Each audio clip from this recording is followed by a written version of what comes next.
ایک شہید مدینہ المنورہ کا ہے، ایک شہید کربلا کا، ایک شہید جو مدینہ المنورہ کا ہے، اسے اسرائیل بنی کہتے ہیں، جو شہید کربلا ہے اسے امام حسین کہتے ہیں، جو شہید مدینہ المنورہ ہے اس کے حافظ کو امام حسین کہتے ہیں۔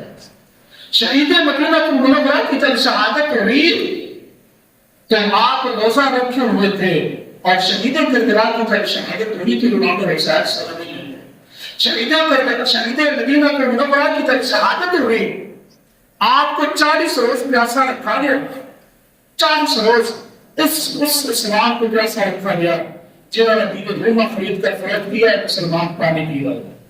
شہید مدینہ المنورہ پیاسے روز کی حالت میں دنیا سے گئے، اور شہید کربلا بھی پیاسے دنیا سے شہید ہوئے۔